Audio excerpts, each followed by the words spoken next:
بلند آواز سے رو، اس لیے کہ آقا امام کہتے کہ اگر تمہیں یہ اپنے شبیب اگر تمہیں رونا آئے تو میرے جد حسین پہ رونا، اور ہاں ایسے رونا جیسے ایک ضعیف ماں اپنے جوان پہ۔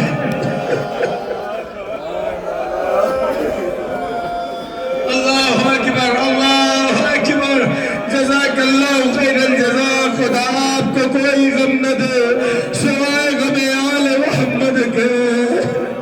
حسین لاشوں پہ لاشیں لا رہے ہیں، انصار کے لاشیں لا چکے، صاحب کے لاشیں لا چکے، اپنے بچوں کے بھی لاشیں لا چکے۔ آپ نے رات میں آخری لاشیں کی شبیہ، جنازہ چھوٹا سا تھا، وزنی اتنا تھا، حسین آگے بڑھتے تھے، حسین پیچھے بڑھتے تھے۔ ایک جملہ کہنے جا رہا ہوں، اگر آپ کی دل کی گہرائیوں تک پہنچ گئے آپ چیخ مار کر کے روئیں گے۔ آپ نے دیکھا ہے نا، جب گھر میں بچے چھوٹے ہوتے ہیں تو ان کے لیے جھولا لایا جاتا ہے۔ جھولا کیوں ہوتا ہے؟ تاکہ بچے کو اس میں سکون کی زندگی مل سکے۔ ہمارے اور آپ کے یہاں جھولا رکھا جاتا ہے تاکہ بچے کو سکون مل سکے، اس میں آرام کر سکے۔ لیکن آپ نے کل رات میں دیکھا حسین کے اصغر کا جھولا، ہاں سب کے بچوں کا جھولا ان کی زندگی کا علامت ہوتا ہے، لیکن ہائے اصغر کا جھولا، یہ اصغر کا جھولا نہیں ہے، یہ اصغر کا تابوت بن گیا۔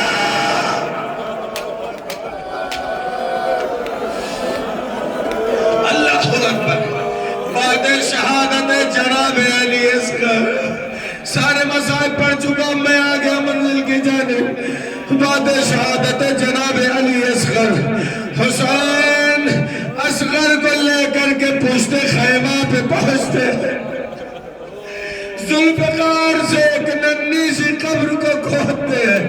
اسی درمیان علماء کہتے ہیں کسی کے رونے کی آواز آئی، حسین نے داہنے دیکھا، کبھی بائیں دیکھا کوئی سمجھ میں نہ آیا کہ یہ رونے کی آواز کس کی ہے۔ ایک دفعہ جب دیکھا تو یہ رونے کی آواز ذوالفقار سے تھی۔ اے ذوالفقار، ارے تو روتی کیوں ہے؟ ارے میں تو آئی تھی دشمنوں کو قتل کرنے کے لیے، مجھے نہیں پتا تھا۔ ارے اس ننھی سی لاش کی قبر مجھ سے اللہ اکبر، اللہ اکبر، اللہ اکبر۔ حسین نے قبر بنائی ننھی سی، اصغر کو چھپا دیا۔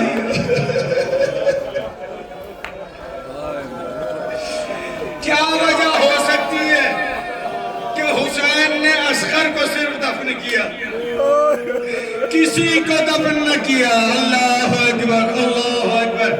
اس لیے کہ حسین نے دیکھا تھا کہ وہیب کا گلا کاٹا گیا، وہیب کے سر کو بدن سے جدا کیا گیا۔ حسین جانتے تھے میری شہادت کے بعد سب کے سر کو بدن سے جدا کر دیا جائے گا۔ اصغر کو اس لیے دفن کر دیا تھا کہ اصغر کے اب سر میں اور بدن میں بچا کیا ہے؟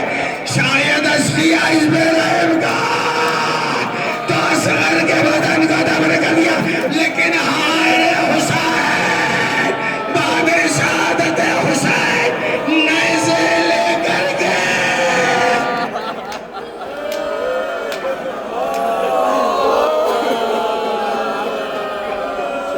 ایک جملہ قیامت کا جملہ ہے۔ اگر آپ پوری تاریخ کربلا کو دیکھیں نا تو سارے شہیدوں کے سر نوکے نیزہ پہ گئے، لیکن جب نیزوں سے اصغر کی لاش تلاشی جا رہی، نیزہ چھپا، یہ اکیلا بدن تھا جو نیزے پہ بلا۔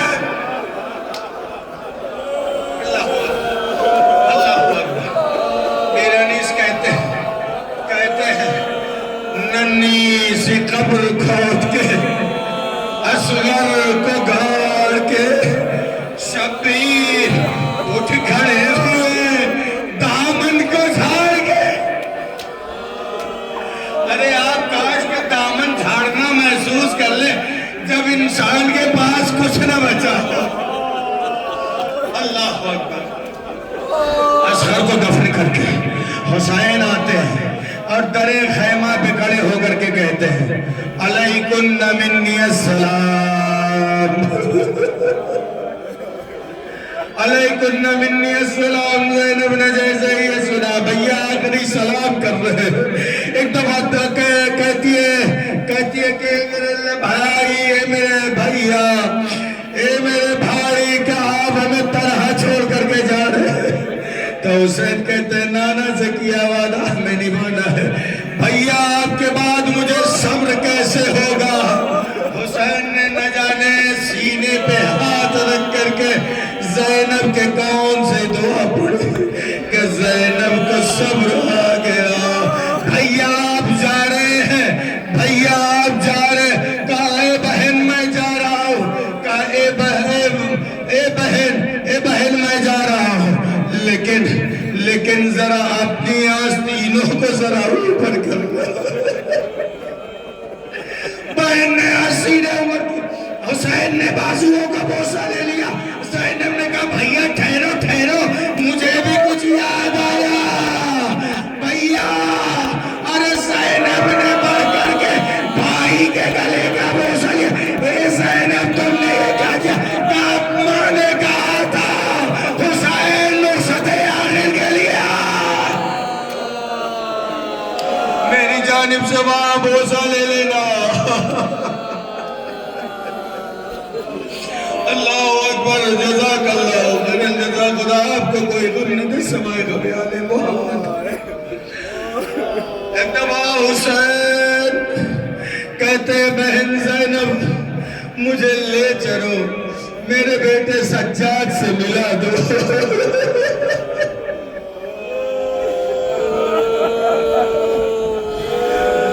خدا یہ دن کسی باپ کو نہ دکھائے. آپ اپنے احساسات کو بیدار کیجئے. اپنے احساسات کیسے بیدار ہوتے ہیں آپ ذرا دیکھیے. آپ نے دیکھا ہے کہ اگر کسی کی جان نکل رہی ہو کوئی مرنے والا ہو تو وہ بستر پہ پڑا ہوتا ہے نا. سارے زندہ اس کے چاروں طرف گھیر کر کے کھڑے رہتے ہیں. کربلا میں کہانی الگ ہے. جو مرنے والا ہے وہ سرانے کھڑا ہے. جو زندہ بچنے والا ہے غشی کے عالم میں سید سجاد بھی سر پہ پڑا.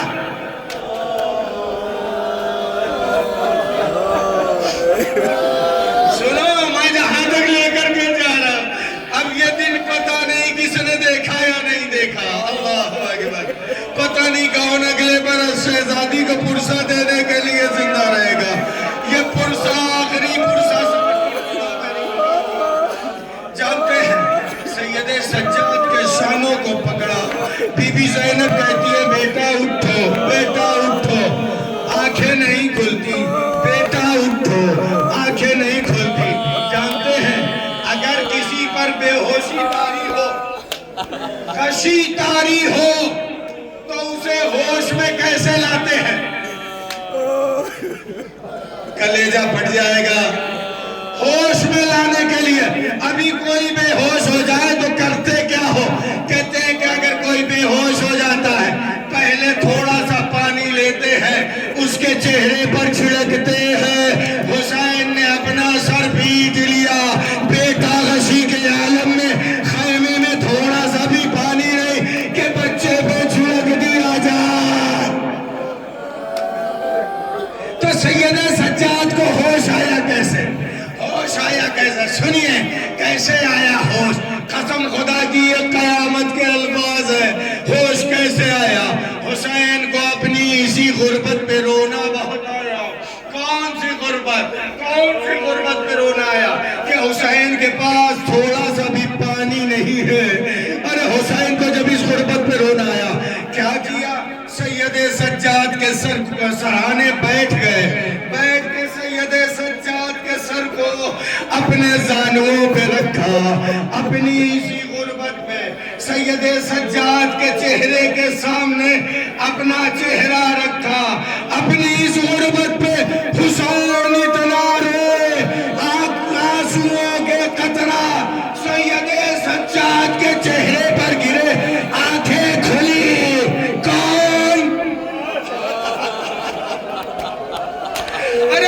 حسین کی غربت دیکھو، بیٹا کہہ رہا ہے، سجاد کہہ رہے ہیں، آنکھیں کھولی کون؟ حسین کی غربت دیکھو، سجاد کہہ رہے ہیں بیٹا میں تمہارا بابا، بابا خاک میں اٹے ہوئے، خون میں غلطہ، بال بکھرے ہوئے، بابا یہ کیا عالم ہو چکا ہے، ارے یہ حالت آپ کی کیسے ہوئی؟ اے چچا کہاں ہو؟ اکبر کہاں ہو؟ قاسم کہاں ہو؟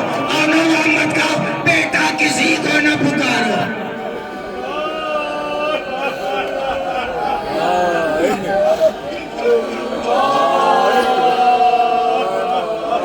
بیٹا اب کسی کو نہ پکارو، میرے اور تمہارے سوا خیمے میں کوئی نہیں بچا، یہاں تک کہ ششماہ اصغر بھی شہید ہو چکا۔ اللہ اکبر، اللہ اکبر۔ امام نے کہا بیٹا صبر سے کام لو، تمہارا جہاد تو میری شہادت کے بعد شروع ہونے والا ہے۔ اب امام نے کہا سارے اسرار و رموز امامت کو سید سجاد کے حوالے کیا، کہا بیٹا خدا حافظ، بیٹا خدا حافظ۔ حسین رخصت ہوتے ہیں، حسین رخصت ہوتے ہی حسین کے سید سجاد پہ پھر غشی طاری ہو جاتی ہے۔ اس کے بعد حسین آتے ہیں اور کہتے ہیں اے فضہ جاؤ، وہ پرانا صندوق جو رکھا ہے اس میں جو ایک لباس رکھا ہے، سب سے کوہنا لباس، وہ لباس لے کر کے آؤ۔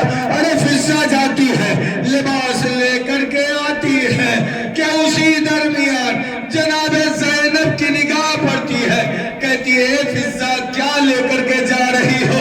اور جناب زینب جیسے کہتی ہے کیا لے کر کے جا رہی ہو؟ فضہ کہتی ہے آقا نے اپنا پرانا لباس بنایا ہے۔ زینب نے سر کو پیٹا، اے فضہ یہ پرانا لباس نہیں، میرے بھائیہ کا کفن۔ اللہ اکبر۔ آپ سمجھتے ہیں کہ حسین نے یہ پرانا لباس کیوں منگایا تھا؟ پرانا لباس اس لیے منگایا تھا شاید دشمن چھیننے کے لیے آئے تو پرانا سمجھ کر کے اسے نہ لے جائے۔ اللہ اکبر، جزاک اللہ خیر الجزا۔ حسین آئے، پرانا لباس پہنا، خیمے سے نکلے، گھوڑے پر سوار ہونا چاہتے، دائیں دیکھا بائیں دیکھا، کچھ یاد آیا کہ حسین جب بھی سوار ہونا چاہتے تھے کبھی عباس آگے بڑھ جاتے تھے، کبھی اکبر آگے بڑھ جاتے تھے، کبھی انو محمد و قاسم آگے بڑھ جاتے تھے، اصحاب و انصار بڑھ جاتے تھے۔ یہ منظر خیمے کے پیچھے سے بہن دیکھ رہی تھی۔ زینب آگے بڑھی، کہا بھیا آج میں سوار کراؤں گی۔ زینب نے بھائی کو سوار کرانا، آخری منزلوں کی طرف آ رہا ہوں۔ زینب نے حسین کو سوار کرایا۔ حسین جب سوار ہو گئے گھوڑے پہ، کہتے بہن خیمے میں واپس جا۔ بہن جب خیمے میں چلی گئی، اب حسین نے ایڑ لگائی گھوڑے کو، گھوڑا اپنی جگہ سے نہیں ہلا، گھوڑا اپنی جگہ سے نہیں ہلا۔ حسین کہتے ہیں جتنی بار میں مقتل میں گیا اتنی بار تو بھی گیا، میں بھی 3 دن کا پیاسا، تو بھی 3 دن کا پیاسا، اے میرے رہوان یہ حسین کی آخری سواری ہے، بس میری منزل تک پہنچا دے۔ اب حسین تجھ پر سوار نہ ہوگا اتنا سننا تھا۔ اے میرے عزیزو، گھوڑے نے اپنی گردن کو اٹھایا، اشاروں میں اپنے پاؤں کی طرف بتایا، میرے آقا میں اپنے پاؤں سے مجبور ہوں، میں قدم آگے نہیں بڑھا سکتا۔ ارے جب حسین نے گھوڑے کے قدموں کی جانب دیکھا تو کیا دیکھا؟ ننھی سکینہ گھوڑوں کے سروں سے لپٹی ہوئی کہہ رہی ہے اے میرے بابا کے گھوڑے، میرے بابا کو نہ لے جا۔ ارے میں دیکھتی ہوں صبح سے جو گیا وہ پلٹ کر نہ آیا۔ اللہ اکبر، جزاک اللہ خیر الجزا۔ خدا آپ کو کوئی غم نہ دے سوائے غم آل محمد کے۔ آ گیا میں منزلوں کے بہت قریب آ گیا، اب رونے میں کمی نہ ہو، آنسو خشک ہو گئے ہیں لیکن اللہ نے تمہاری آواز سلامت رکھی ہے. اب یہاں سے آواز سے رونا. حسین گھوڑے سے اترے. بیٹی تم نے تو مجھے رخصت کیا تھا. ہاں بابا, لیکن ایک بار اور سینے پہ لٹا لیجئے. حسین اسی تپتی زمین پر لیٹے جہاں ننھے اصغر کو لٹایا تھا. حسین اسی تپتی زمین پر لیٹے جہاں اصغر کو لٹایا تھا. ارے کچھ دیر سکینہ کو لٹانے کے بعد کہا بیٹا خیمے میں واپس جاؤ, نانا سے کیا وعدہ مجھے پورا کرنا ہے. سکینہ خیمے میں گئی, حسین مقتل میں گئے. حسین اب مقتل میں آئے ہیں, تلوار نکالتے ہیں. حسین جنگ بھی کر رہے ہیں, اپنا مرثیہ بھی پڑھ رہے ہیں. اے ظالموں, تم نے میرے اکبر کو مار ڈالا, میرے بھائی کی نشانی قاسم کو مار ڈالا, میرے بازوؤں کو قلم کر دیا. میرے بھائی, جو میرا بھائی میری کمر تھا, اس کو گرز سے اس کا سر شگافتہ کر دیا. اور اس کے بعد حسین جنگ کرتے جا رہے ہیں, ایک ایک شہید کا ذکر کرتے جا رہے ہیں. جنگ کرتے کرتے حسین ایک دفعہ ادھر پہنچے جہاں شہداء کے لاشیں پڑے تھے. حسین مخاطب ہو کر کے کہتے ہیں اے میرے شیرو, اٹھو تمہارا آقا تنہا ہو گیا ہے, اٹھو میری نصرت کو. میری آواز پر لبیک کہو. ایک دفعہ کٹی ہوئی گردنوں سے آواز آئی, آقا موت نے مجبور کر دیا.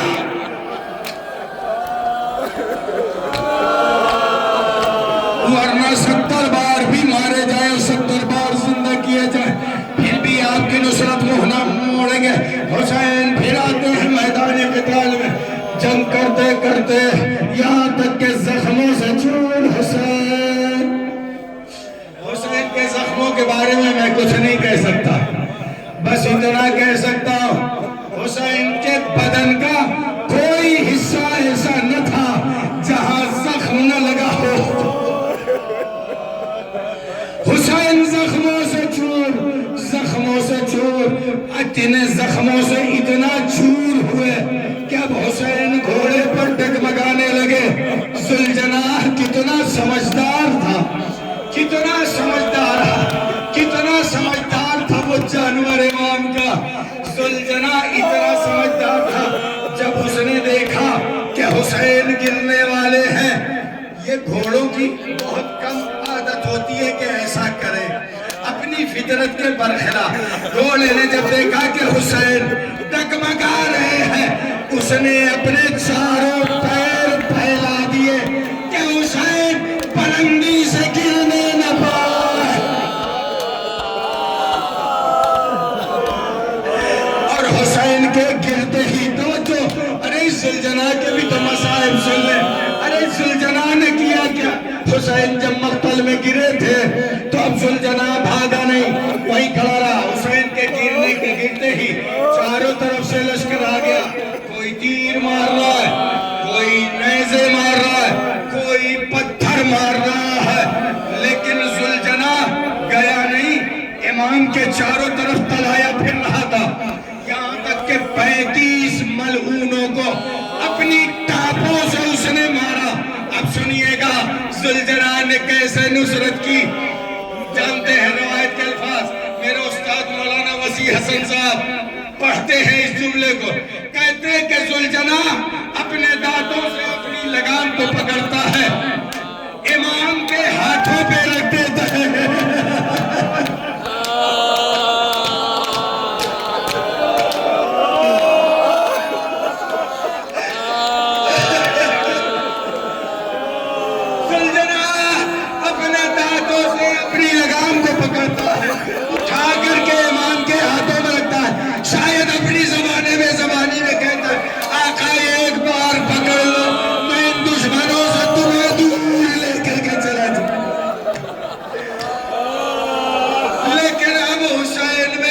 اتنا بھی دم نہ تھا کہ وہ رکابوں کو تھام سکے.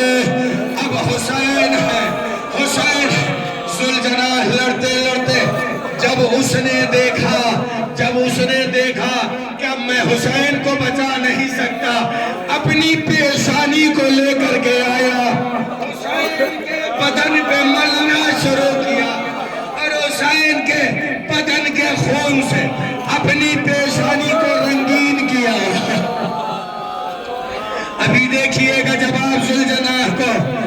کی پیشانی رنگین کی جاتی ہے.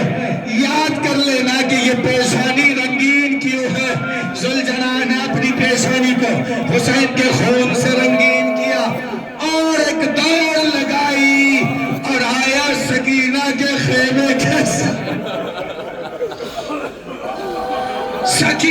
خیمے کے سامنے ٹھہر گیا. روایت میں ہے کہ گھوڑا اپنی زبانی میں ہنینا رہا تھا. وہ کیا کہہ